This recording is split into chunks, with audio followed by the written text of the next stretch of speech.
Actualmente en nuestra iglesia, Iglesia Bíblica del Señor Jesucristo, nos encontramos en una serie de predicaciones expositivas en la carta de Pablo a los romanos y más particularmente en el capítulo 9 de la carta, donde Pablo trata ampliamente el tema de la elección incondicional. Y dado que este es un asunto que suele levantar muchas preguntas, los pastores de la iglesia hemos considerado apropiado traer una clase de escuela dominical para poner las doctrinas de la gracia y la controversia que hay alrededor de ella en su contexto histórico y al mismo tiempo tratar de responder algunas de las preguntas que se levantan alrededor de este tema. Pero antes vamos a orar y vamos a pedir al Señor que nuestro tiempo juntos en esta clase pueda ser de bendición para todos y de edificación para su iglesia. Oremos. Padre, nos presentamos delante de ti porque sabemos que necesitamos tu ayuda. Vamos a tratar un tema que suele ser controversial, que suele levantar preguntas, y nosotros queremos, Señor, poder traer luz más que confusión y al mismo tiempo que podamos entendernos aún aquellos que no tenemos exactamente los mismos pensamientos con respecto a este tema. Señor, danos tu palabra y sobre todas las cosas concédenos un mayor aprecio por nuestro Salvador y por la salvación que nosotros tenemos en Él, porque te lo pedimos en su nombre. Amén. Amén. Cuando nosotros hablamos de las doctrinas de la gracia, nos referimos básicamente a esos puntos doctrinales que nosotros entendemos que conforman el Evangelio de Jesucristo o el marco contextual teológico en el que presentamos el Evangelio. Nos referimos básicamente a la doctrina de la depravación total o corrupción radical de todo ser humano, la elección incondicional, la redención particular, el llamamiento eficaz y la perseverancia de los santos. Debo decir de entrada, y el Señor lo sabe, que no es mi intención levantar controversias innecesarias dentro del pueblo de Dios y mucho menos ofender a creyentes que difieren de nosotros en algunos de estos puntos. El anhelo de mi corazón es que podamos entender los dos lados de esta controversia, pero sobre todo que podamos crecer en nuestro aprecio por nuestro Salvador y por la salvación que nosotros disfrutamos en Él de pura gracia. Veamos entonces, en primer lugar, el contexto histórico de esta controversia. Y para hacer esto, debemos comenzar con Jacobo Arminio, un pastor y teólogo holandés, nacido en 1560, es decir, 4 años antes de la muerte de Juan Calvino, y cuyo nombre ha quedado ligado al sistema teológico opuesto a lo que hoy conocemos como calvinismo. Jacobo Arminio obtuvo su preparación teológica a los pies de Teodoro de Beza, quien fue el sucesor de Calvino en Ginebra, de modo que su formación teológica fue profundamente calvinista. Sin embargo, poco tiempo después de su ordenación al ministerio, él comenzó a tener conflictos con la postura calvinista en lo tocante al papel que juega la gracia de Dios en la salvación de los pecadores. Arminio concordaba con los calvinistas en que el libre albedrío del hombre, y en un momento vamos a definir ese término, no solo se encuentra herido, mutilado, y estoy citando aquí a Arminio, enfermizo, debilitado, sino también que ha sido hecho cautivo, destruido y perdido. De tal manera que el libre albedrío humano es totalmente inútil, decía Arminio, a menos que sea asistido por la gracia. Así que en este punto pareciera que todos estamos de acuerdo. Sin embargo, aunque Arminio enseñaba que el pecador necesita la gracia de Dios para salvarse, al mismo tiempo afirmaba que la gracia por sí sola no asegura la salvación de nadie. En otras palabras, la gracia es una condición necesaria para la salvación, pero no suficiente. Toda persona no regenerada, decía Arminio, posee una voluntad libre y la capacidad de resistir al Espíritu Santo, de rechazar la gracia de Dios que le es ofrecida y de no abrirle a aquel que toca la puerta de su corazón.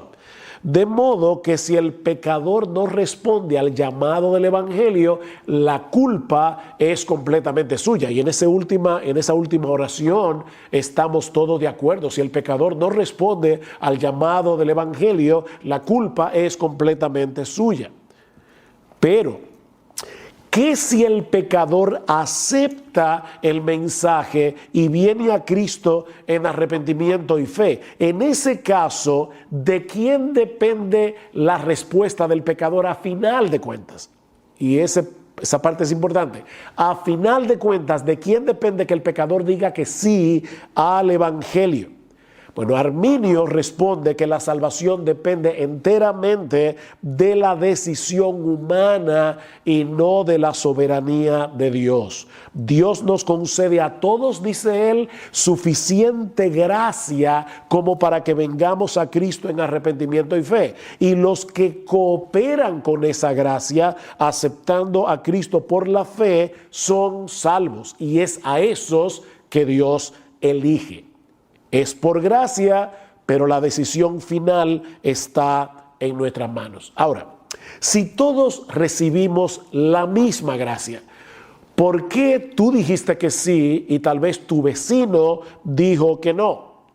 Si ustedes se dan cuenta, esto coloca al creyente en una posición de superioridad en algún sentido por encima de los incrédulos. Pero la Biblia más bien enseña que los creyentes no tenemos nada de qué jactarnos porque la salvación depende de la gracia de Dios, no de mi decisión. Y eso lo vemos, por ejemplo, en Efesios capítulo 2, los versículos 1 al 5. Pablo primero plantea cuál es la condición del hombre en su pecado. Dice en el versículo 1, y Él os dio vida a vosotros que estabais muertos en vuestros delitos y pecados, en los cuales anduvisteis en otro tiempo, según la corriente de este mundo, conforme al príncipe de la potestad del aire, el espíritu que ahora opera en los hijos de desobediencia, entre los cuales también todos nosotros en otro tiempo vivíamos en las pasiones de nuestra carne, satisfaciendo los deseos de la carne y de la mente, y éramos por naturaleza hijos de ira, lo mismo que los demás. ¿Ven la condición?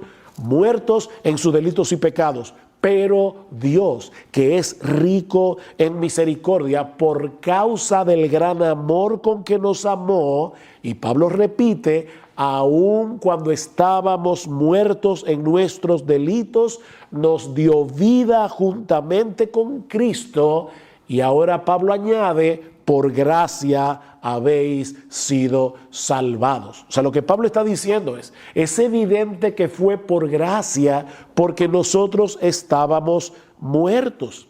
Es verdad que el pecador tiene que extender sus manos hacia Dios para recibir el don que se le ofrece en el Evangelio. Pero a diferencia de Arminio, nosotros creemos que la Biblia enseña que nadie podrá hacer eso a menos que Dios cambie primero la disposición de su corazón.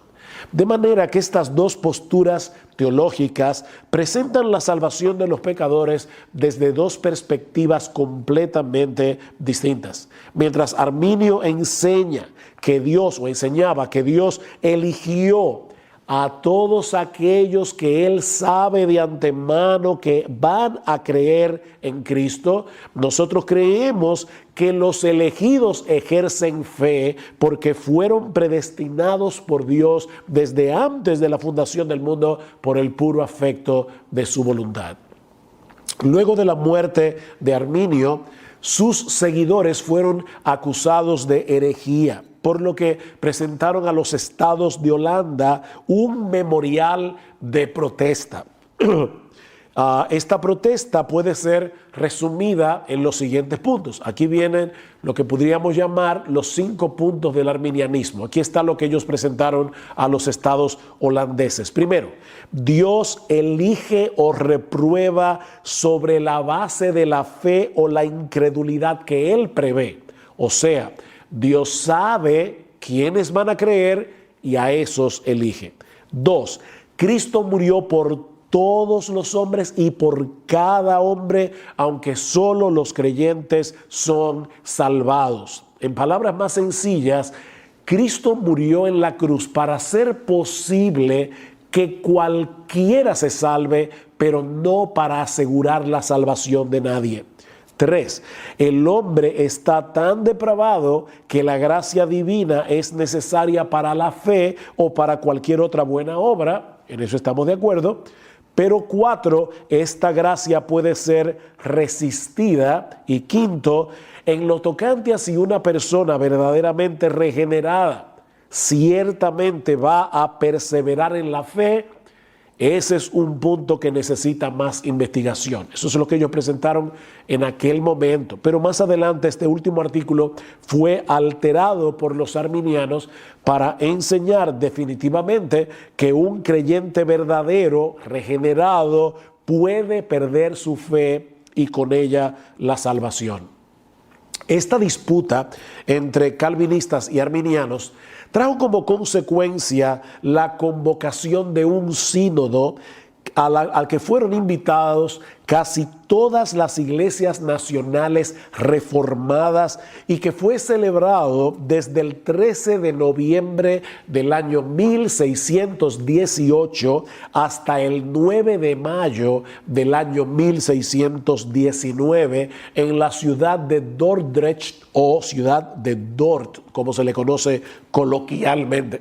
Estuvieron presentes 84 delegados holandeses, 18 comisionados delegados seculares, así como 27 delegados de varios estados de Alemania, de Suiza, de Inglaterra y de Escocia. Dice un historiador que fue un concilio sin paralelo en la historia del protestantismo.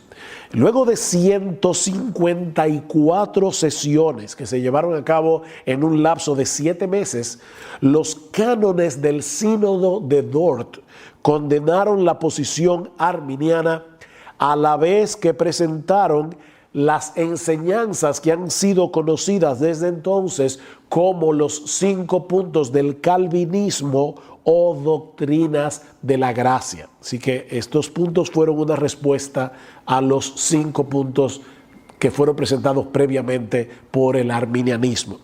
Y hay al menos 2 cosas que quiero resaltar en este brevísimo recuento histórico que acabo de hacer. La primera es lo que acabo de decir, que los famosos 5 puntos del calvinismo en realidad surgieron como una respuesta a los 5 puntos presentados previamente por el arminianismo. Y la segunda cosa que quiero resaltar aquí es que Calvino ya estaba muerto desde hacía un poco más de medio siglo cuando estos 5 puntos fueron etiquetados como calvinismo o los 5 puntos del calvinismo. Personalmente yo no tengo problemas con las etiquetas teológicas siempre que entendamos el contenido teológico de cada una de esas etiquetas. Por eso es que yo prefiero referirme a estos 5 puntos como las doctrinas de la gracia. Pero en ocasiones las etiquetas nos ayudan a simplificar los 2 lados de la controversia, empaquetándolos en un solo término, calvinismo o arminianismo.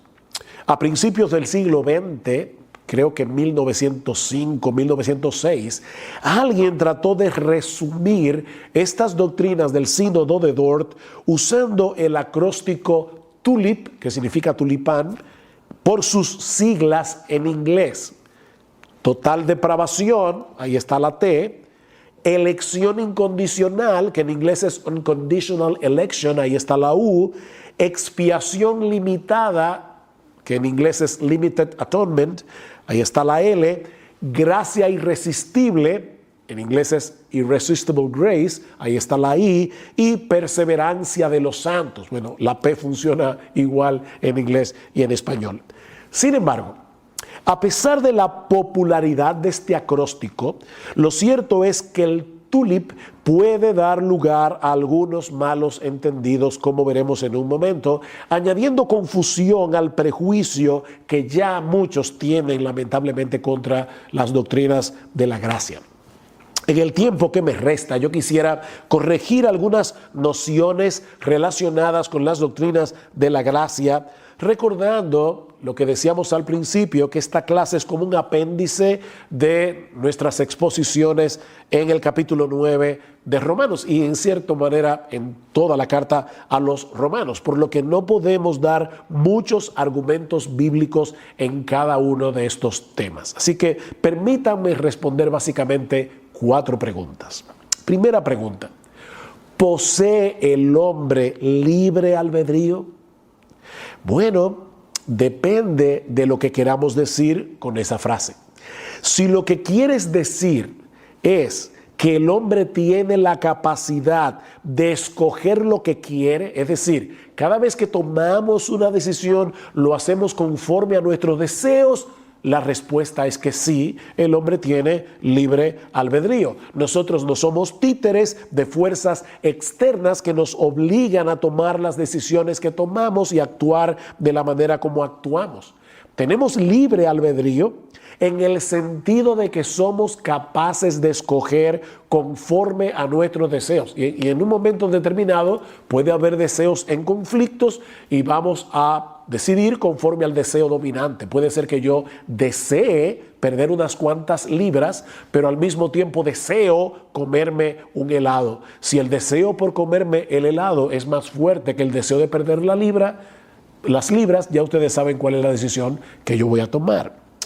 Pero en el siglo XVI, cuando surgió la Reforma Protestante, el término libre albedrío significaba o era usado usualmente con otro significado, porque el debate sobre el tema del libre albedrío giraba en torno a otra cosa. Lo que se estaba debatiendo en ese momento histórico entre la Iglesia Católica y los reformadores era el efecto de la caída sobre la voluntad del hombre. Y la pregunta era: ¿está nuestra voluntad esclavizada a Satanás y al pecado de tal manera que no podemos libremente escoger a Dios? ¿O poseemos todavía la capacidad de buscar lo bueno, de inclinarnos hacia Dios? Todos los reformadores del siglo XVI estaban de acuerdo en que el hombre es moralmente responsable de sus acciones y por lo tanto creían en el libre albedrío en ese sentido, pero al mismo tiempo afirmaban que los hombres nacen esclavizados a Satanás y al pecado y por lo tanto son incapaces de creer y arrepentirse a menos que Dios los libere de esa esclavitud. En otras palabras, el hombre siempre hace lo que quiere. Estamos claros en eso. El problema del pecador es que lo que él quiere siempre es pecar, hasta cuando hace lo bueno. Yo puedo tomar la decisión como inconverso de no serle infiel a mi esposa porque quiero cuidar mi reputación. Pero eso es una buena acción, pero motivado por una cosa pecaminosa. Yo no estoy buscando la gloria de Dios, yo estoy buscando mi propia gloria.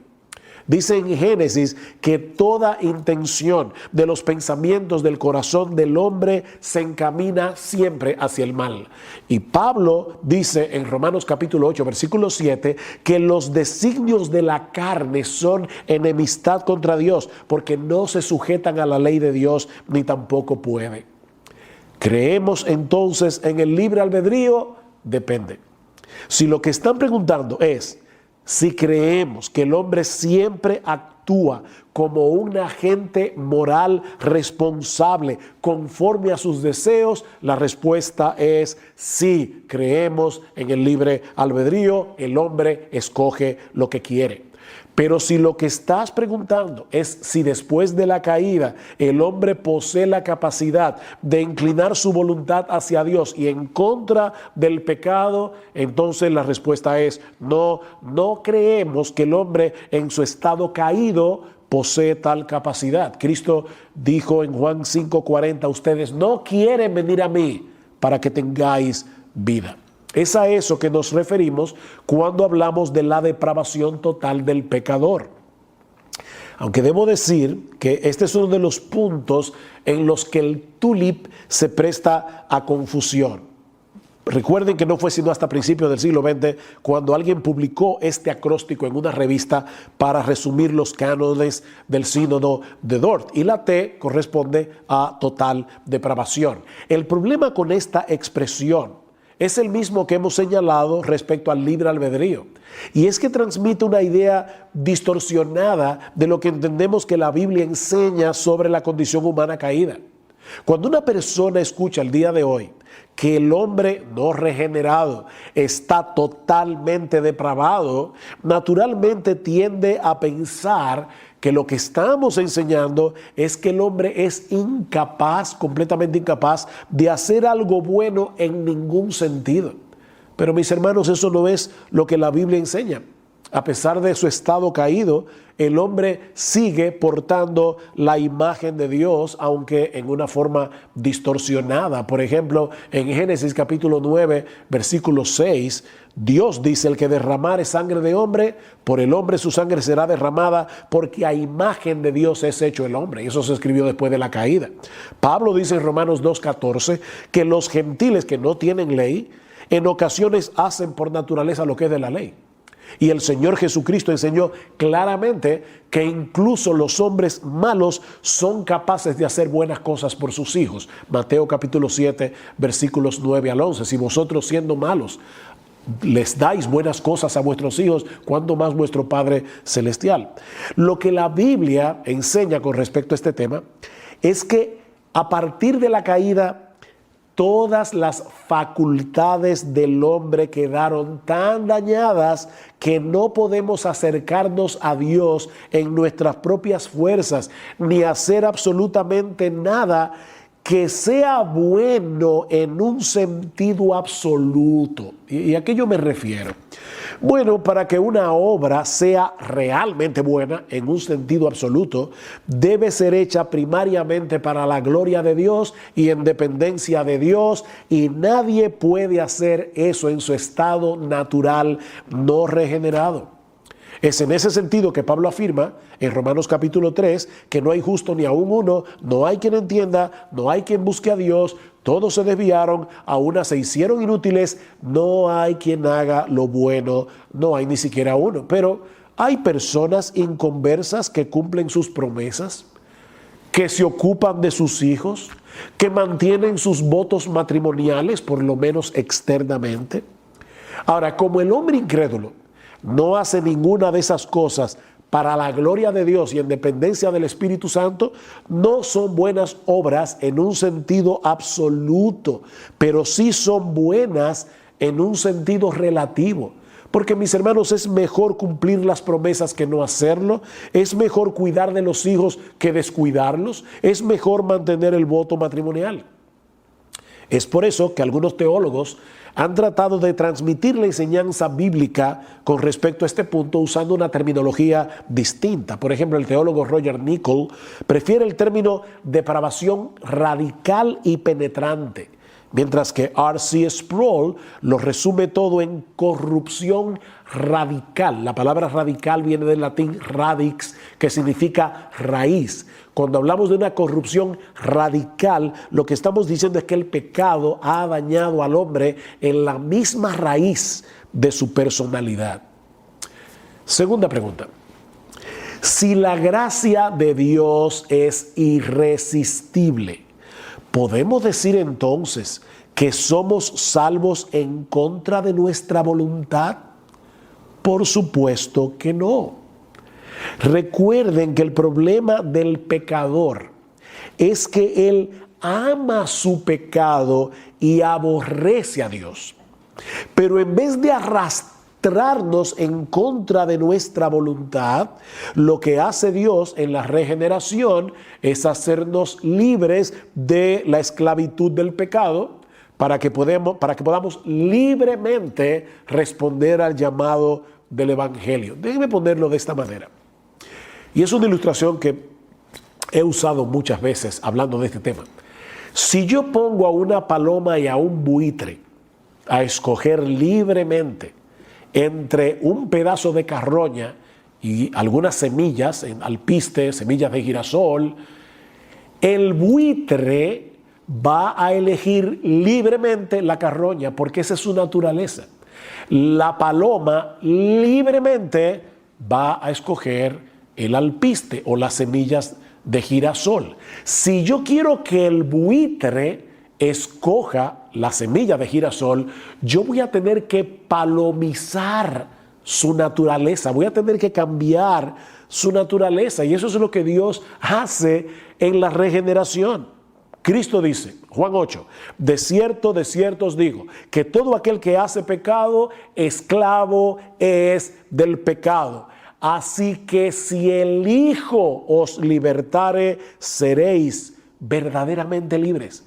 Cada uno de nosotros vino libremente a Cristo cuando nos arrepentimos y creímos. A mí nadie me arrastró a creer en el Señor.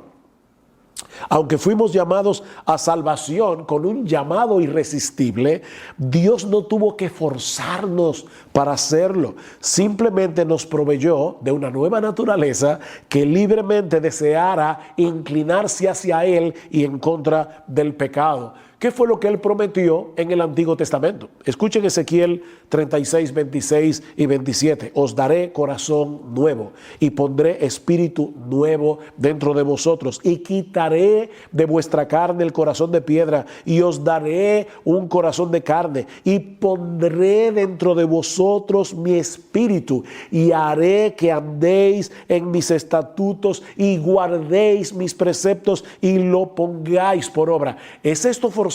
No, porque Él va a darnos un nuevo corazón. Nos dio un nuevo corazón. Como bien señala Greg Foster, es verdad que según el punto de vista calvinista, el Espíritu Santo no pide nuestro permiso antes de obrar en nosotros ese cambio de corazón. Pero ese cambio que Él opera nos hace más libres, no menos. ¿Ven? Nos hace más libres. De hecho, cuando el pecador se convierte y se arrepiente, es la primera vez que actúa en libertad, real libertad.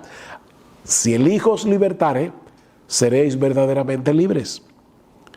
Tercera pregunta. Si es Dios el que elige desde antes de la fundación del mundo, ¿quiere decir esto que los elegidos se salvarán como quiera, aunque no crean en Cristo ni se arrepientan?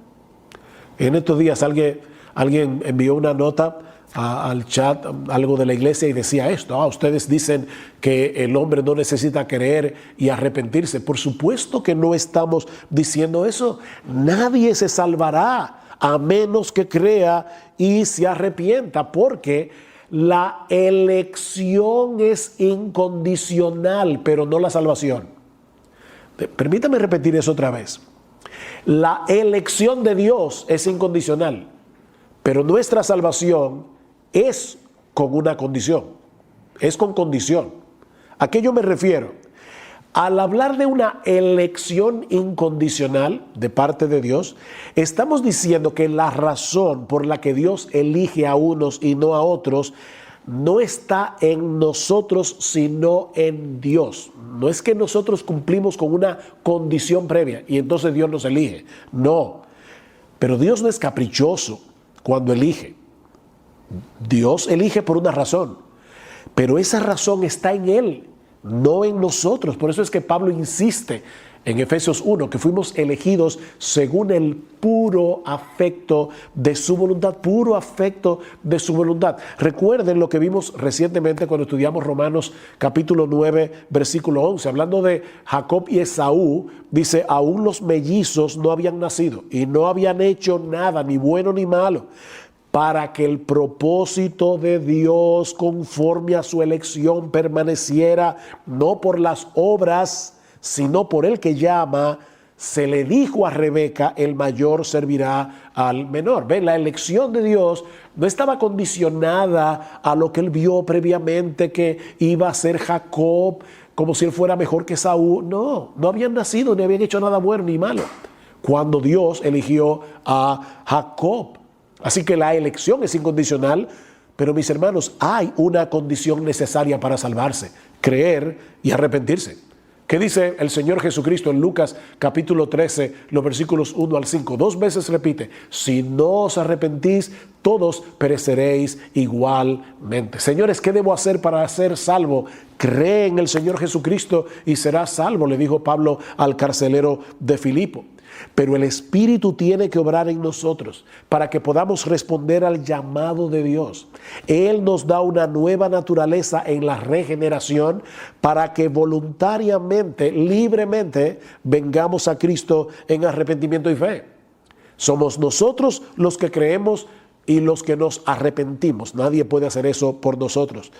Pero eso solo puede ser posible cuando el Espíritu Santo nos regenera de pura gracia. Déjenme citar algunos textos rápidamente. Hechos 11:18, cuando Pedro da el reporte de lo que pasó en la casa de Cornelio. Escuchen cómo reaccionaron estos judíos creyentes que escucharon el reporte. De manera que también a los gentiles ha dado Dios arrepentimiento para vida. Ven, es un don que Dios da en la regeneración. Hablando de Apolos en Hechos 18:27. Dice: y queriendo él pasar a Acaya, los hermanos le animaron y escribieron a los discípulos que le recibiesen.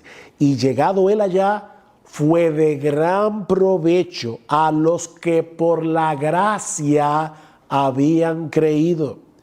Filipenses 1:29, porque a vosotros os es concedido, y la palabra griega allí es: se os ha dado de gracia a causa de Cristo. No solo que creáis en Él, sino también que padezcáis por Él. Eso es algo que Dios nos ha dado de gracia. El problema del arminianismo es que presupone que si Dios pone una condición para salvarse, arrepentirse y creer, el hombre debe ser capaz de cumplir esa condición. De lo contrario, Dios estaría actuando como el padre que le pide a su niño de 5 años que salte una verja de 1 metro, o de lo contrario lo va a disciplinar, lo va a castigar físicamente. Pero hay un problema con esa analogía. La impotencia del hombre es espiritual, es moral, es distinta a la del niño que no puede saltar la verja de 1 metro. Es una impotencia culpable. ¿En qué sentido? En que la razón por la que el pecador no viene a Cristo en arrepentimiento y fe es porque él odia a Dios. Es porque él quiere gloria para sí, no gloria para Dios. Es una impotencia culpable. Ese fue el centro de la discusión entre Erasmo y Lutero. Erasmo, teólogo católico, escribió un libro hablando acerca del libre albedrío, defendiendo la noción de que el hombre podía inclinarse hacia Dios si lo quería, en el año 1524. Y Lutero escribió otro libro en respuesta al de Erasmo en 1525, un año más tarde. Erasmo, en su libro, no niega que la caída haya debilitado los poderes naturales del hombre, pero aún así le atribuye cierta capacidad para conocer a Dios y volverse a Él, ayudado, claro está, por la gracia de Dios. Así entiende Erasmo el libre albedrío, la capacidad que el hombre tiene con la ayuda de la gracia de volverse hacia Dios. Uno de los argumentos de Erasmo a favor del libre albedrío son los mandamientos de Dios. Él dice: si no poseemos libre albedrío, ¿qué sentido tienen los mandamientos que encontramos en las Escrituras? Si Dios me pide que yo crea y me arrepienta, yo debo tener la capacidad de arrepentirme y creer. Lutero muy sabiamente le responde: ciertamente es posible inferir que si Dios ordena al hombre hacer algo que no puede hacer, entonces Dios se está burlando de él.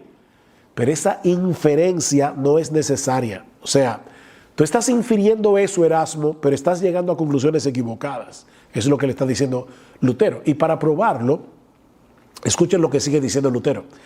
Pablo nos enseña en el Nuevo Testamento que la ley tiene el papel de un ayo para llevarnos a Cristo. Gálatas 3, 24 y 25.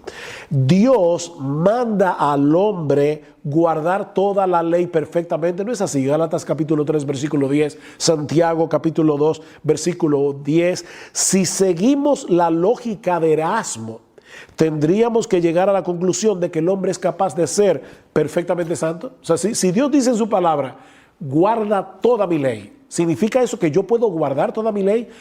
¿O quiere Dios más bien hacerme ver mi impotencia para que yo vaya a Cristo buscando lo que solo Cristo puede darme?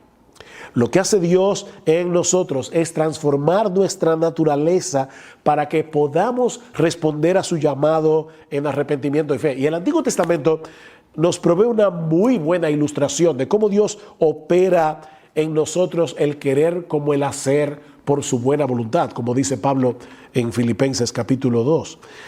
En Segunda de Crónicas, capítulo 30, hay una historia bien interesante del rey Ezequías. El rey Ezequías se da cuenta que los judíos no habían celebrado la Pascua en muchos años. Así que él envía correos a través de todo Israel, llamando a los israelitas a venir a Jerusalén en obediencia a la ley para celebrar la Pascua. Vean lo que dice el versículo 6 de Segunda de Crónicas 30.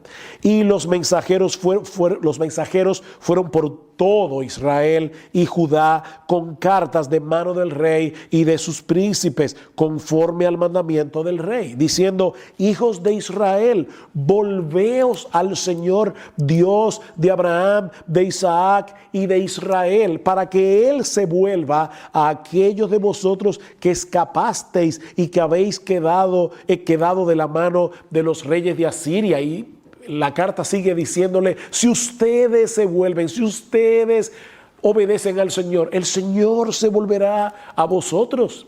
Hasta aquí, ¿verdad? Aparece, aquí hay una condición. Si ustedes cumplen la condición, entonces Dios actuará a vuestro favor. Pero sigamos leyendo la historia. Versículo 10.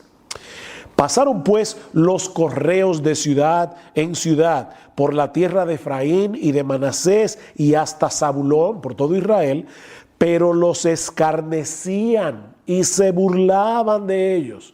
No obstante, algunos hombres de Aser, de Manasés y de Zabulón se humillaron y vinieron a Jerusalén. Si la historia hubiera terminado ahí, pensaríamos, bueno, Dios puso una condición, algunos se burlaron, pero estos hombres de Manasés, de Aser y de Zabulón se humillaron y cumplieron la condición. Pero ahora escuchen lo que sigue diciendo el versículo 12. También sobre Judá estuvo la mano de Dios para darles un solo corazón a fin de hacer lo que el rey y los príncipes ordenaron conforme a la palabra del Señor. Ese también está en el original hebreo, y lo que está diciendo es: sobre Judá estuvo la mano de Dios, de la misma manera que sobre los hombres de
Aser, de Manasés y de Zabulón. Fue la mano de Dios que obró en ellos para que entonces ellos pudieran hacer lo que el rey y los príncipes habían ordenado conforme a la palabra del Señor. Es por eso que Pablo en Romanos, capítulo 11, luego de haber hablado ampliamente acerca de la soberanía de Dios en la salvación de los pecadores, ¿cómo concluye Pablo Romanos 11:36? Porque de Él, es decir, de Dios, por Él, por medio de Dios y para Él son todas las cosas. A Él sea la gloria por siempre. Una última pregunta. ¿Para qué tenemos que evangelizar entonces? Si la salvación es de Jehová, ¿para qué evangelizar? Bueno, porque ese es el medio que Dios ha prometido usar para salvar a los pecadores. Dios no solamente ha elegido a quienes va a salvar, sino los medios a través de los cuales los va a salvar, la oración y el evangelismo. Pablo dice en 1 Corintios 1:21 que a Dios le agradó salvar a los creyentes por la locura de la predicación. Es por el poder de su palabra que Dios crea nueva vida en nosotros. Santiago 1:18, Él de su voluntad, ven, de su voluntad nos hizo nacer por la palabra de verdad, para que seamos primicias de sus criaturas. Somos una nueva criatura en Cristo porque por medio de su palabra Él nos ha hecho nacer de nuevo. Primera de Pedro 1:22, habiendo purificado vuestras almas por la obediencia a la verdad mediante el Espíritu, para el amor fraternal no fingido, amaos unos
a otros entrañablemente de corazón puro. Y ahora escuchen, siendo renacidos o habiendo nacido de nuevo, no de simiente corruptible, sino de incorruptible por la palabra de Dios que vive y permanece para siempre.